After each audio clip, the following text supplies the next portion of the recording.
Bel, vamos falar um pouquinho sobre esse personagem, Eduardo Bolsonaro. Eduardo Bolsonaro está nos Estados Unidos. Essa ação tem a ver com a ida dele aos Estados Unidos e a tentativa de coagir, segundo as investigações, o governo americano, que resultou no tarifaço aplicado ao Brasil. Agora, Eduardo Bolsonaro, Bel, dá para dizer que ele ainda é uma personagem atuante na política nacional, tem relevância na direita, tem feito escolhas que reverberam aqui no Brasil no processo eleitoral, independentemente da sua situação jurídica? Tá, Tainá, boa tarde para você, Uribe, que daqui a pouco vem chegando, e também, claro, quem está do outro lado da tela com a gente aqui no Bastidores. E por que dá para falar isso, Tainá? Eduardo Bolsonaro, por exemplo, foi o fiel da balança na decisão de qual seria a composição da chapa bolsonarista em São Paulo. A vaga ao Senado neste ano seria, teoricamente, dele, mas diante dessa situação que ele está nos Estados Unidos, sem qualquer indicativo de que possa voltar ao Brasil, pelo menos durante este ano, ele teve, pelo menos, o papel de dar a palavra final, e foi aí que eles definiram a candidatura de André do Prado para ser candidato ao Senado, portanto, ele que é deputado estadual em São Paulo.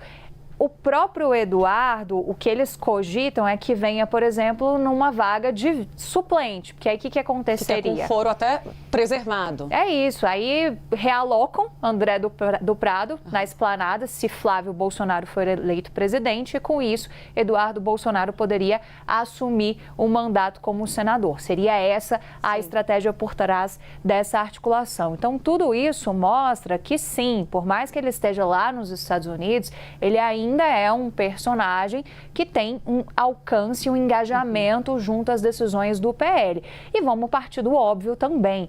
O PL é calcado, querendo ou não, em parte no familismo. A gente está falando de alguém que tem o sobrenome Bolsonaro, que é irmão também de um pré-candidato à presidência da República, filho do ex-presidente Jair Bolsonaro. Então, não é um personagem que cai por completo no ostracismo. Fora a articulação que ele tem com camadas da Casa Branca e que é importante também. Vamos lembrar que na semana passada, quando houve a data definida do encontro entre Lula e Trump, alguns atores do governo Lula chegaram a levantar uma preocupação de que pudesse ter alguma ação desse tipo. E levantaram também preocupação de risco de Trump interferir nas nossas eleições aqui.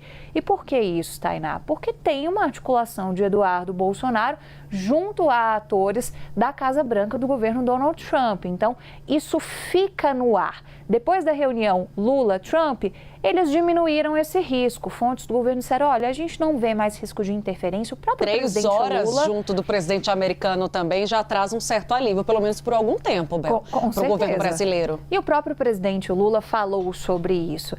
Mas eu achei interessante que o risco que eles afastam sobre Donald Trump, eles não afastam sobre o governo americano como um todo. Sim, porque eles veem muito mais resistência ao redor do Donald Trump do que ele. Por isso que o contato direto para o presidente Lula é, na visão do próprio Lula, muito mais importante do que só a negociação embaixo. Claro que a negociação diplomática dos técnicos já pavimenta uma conversa direta entre os líderes, mas eles acham que o convencimento tem que ser a Donald Trump.